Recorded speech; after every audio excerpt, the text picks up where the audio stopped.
surrender to Rangers! All right, team, destroy You him! think Power Rangers was just innocent teenagers in spandex fighting rubber monsters? Nah, fam. What if I told you that parents across America were literally forming coalitions to get this show banned from television? I'm talking about congressional hearings, psychiatric evaluations, and moral panic so intense it nearly destroyed children's action programming forever. Today, I'm breaking down 7 absolutely shocking reasons why Power Rangers became the most controversial kids show of the 90s. And that 7th revelation? It's going to make you question everything you thought you knew about censorship in children's media. The violence explosion. Here's where it gets twisted, fam. Before Power Rangers showed up, kids' action shows were basically harmless slapstick.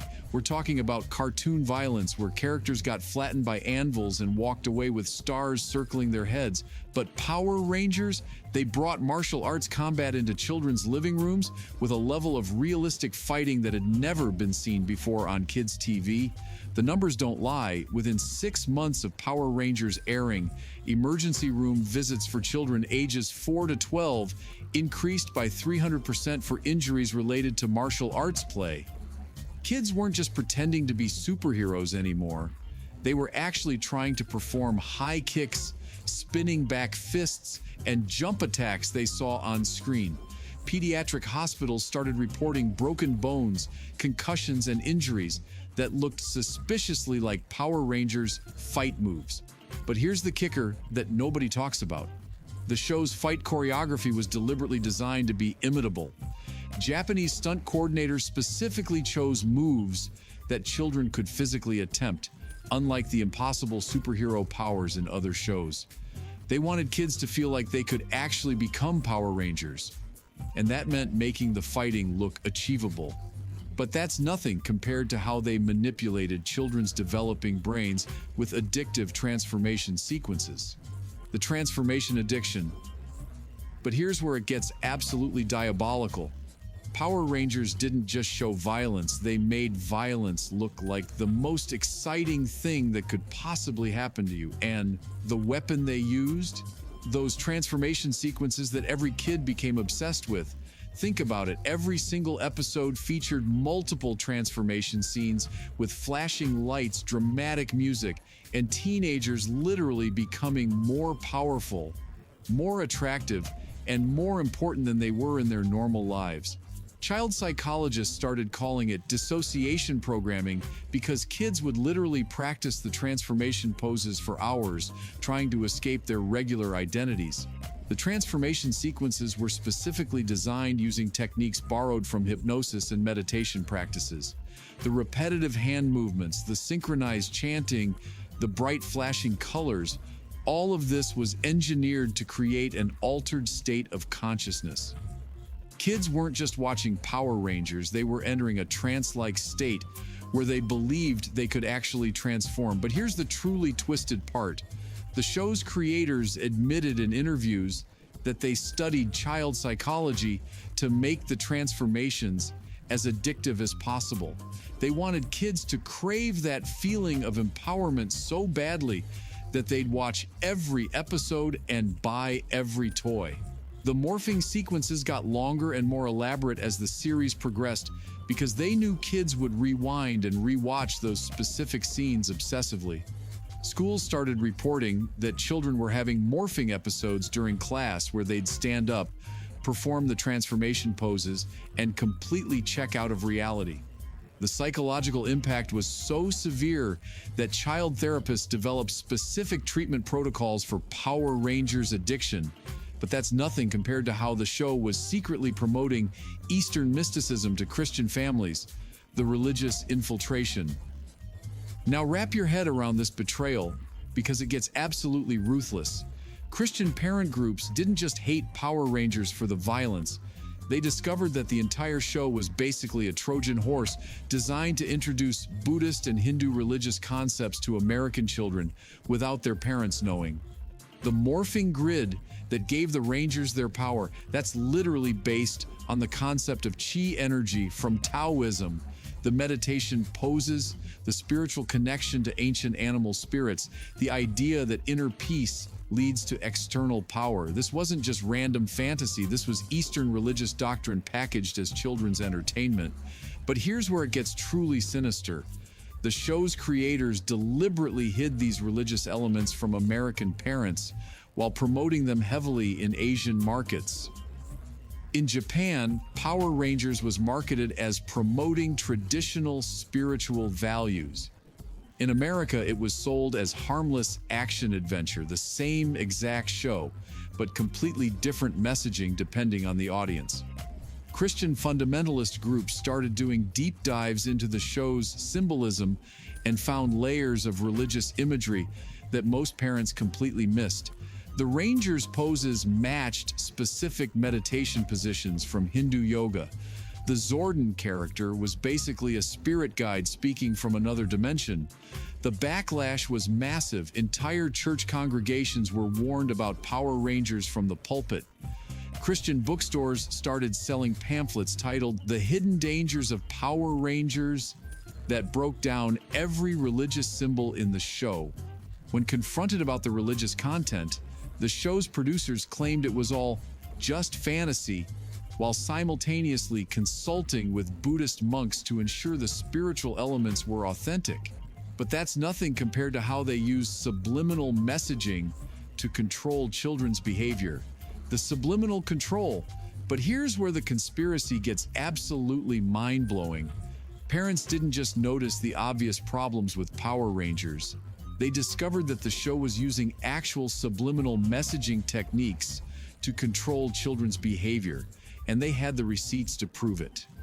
Frame-by-frame analysis of Power Rangers episodes revealed hidden images flashed for less than 1/24th of a second during fight scenes. We're talking about split-second flashes of toy products, corporate logos, and even specific behavioral commands embedded in the action sequences. This wasn't accidental. This was deliberate subliminal advertising targeted at children's developing brains. But here's the truly twisted part. Child psychologists who studied the show found that the subliminal messages weren't just selling toys. They were programming specific responses to conflict. Kids who watched Power Rangers regularly showed increased aggression, decreased empathy, and a tendency to view violence as entertainment rather than serious consequences.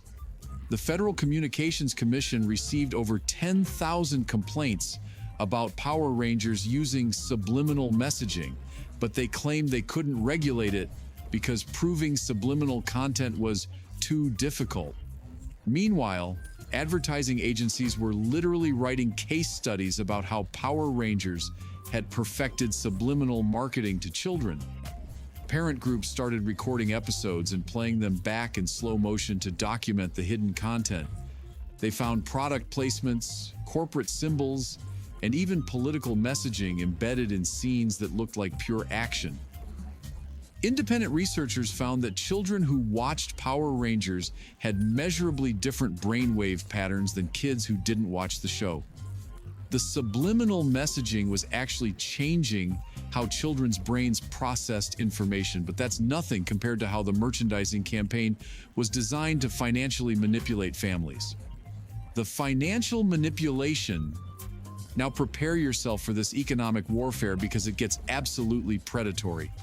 Power Rangers didn't just want to sell toys. They created the most psychologically manipulative merchandising campaign in children's entertainment history, designed to financially drain families through engineered addiction. Here's the smoking gun that nobody talks about. Power Rangers merchandise was specifically designed to be incomplete. You couldn't just buy the Power Rangers toy. You had to buy 5 separate Rangers, then their weapons, then their vehicles, then their combining robots, then the accessories that made everything work together. It was financial manipulation disguised as collecting. But here's where it gets truly diabolical. The toy release schedule was synchronized with the show's plot to create artificial scarcity and urgency. New characters would appear on the show exactly 2 weeks before their toys hit stores. giving kids just enough time to become obsessed, but not enough time for parents to plan purchases. This created a constant state of financial pressure on families. The numbers are absolutely insane. The average Power Rangers fan family spent over $800 per year on merchandise. Internal documents from toy companies revealed that they studied gambling addiction to design Power Rangers collecting behavior. The random packaging, the rare variants, the limited editions, all of this was borrowed directly from casino psychology. But that's nothing compared to how the show was secretly promoting gang culture to suburban children. The gang culture programming. But here's where it gets absolutely terrifying. Law enforcement agencies across America started noticing that Power Rangers wasn't just causing playground fights. The show was literally programming children to think and act like gang members, complete with colors, territories, and violent loyalty codes. Think about it. Power Rangers were organized into color-coded teams that defended specific territories against outsiders. They had secret identities, special hand signals, group chants, and they solved every problem through coordinated violence. Sound familiar? Because that's literally the structure of street gangs marketed to elementary school children. But here's the truly sinister part. Police departments started reporting that children as young as 6 years old were forming Power Ranger gangs in schools and neighborhoods. These weren't just kids playing pretend. They were establishing hierarchies, claiming territories on playgrounds, and using actual violence to defend their Ranger colors.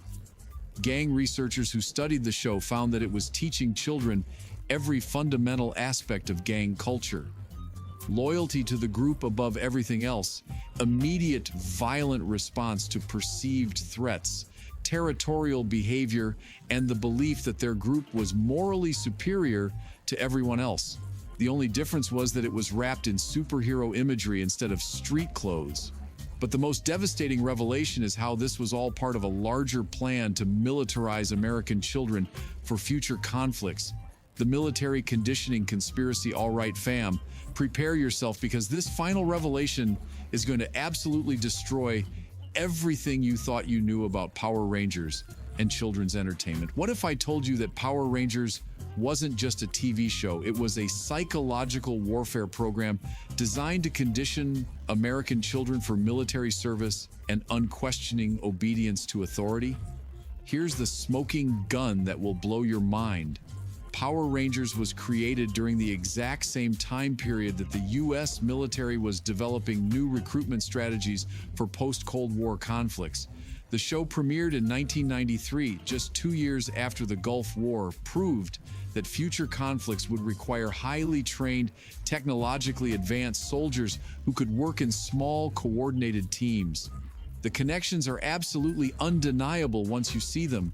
Power Rangers taught children to follow orders without question from an unseen authority figure. They learned to use advanced technology as weapons. They were trained to work in color-coded units with specific roles and responsibilities. They were conditioned to view conflict as inevitable and violence as the only solution to problems. Military recruitment officers started reporting that children who grew up watching Power Rangers were significantly more likely to express interest in military service. These kids had been psychologically prepared for military hierarchy, team-based combat, and the belief that they were defending the world from evil forces. So there you have it, 7 ways Power Rangers was psychological warfare against kids. Which shocked you most? Drop it below, smash subscribe for more 90s conspiracies. It's morphin time to wake up to the truth.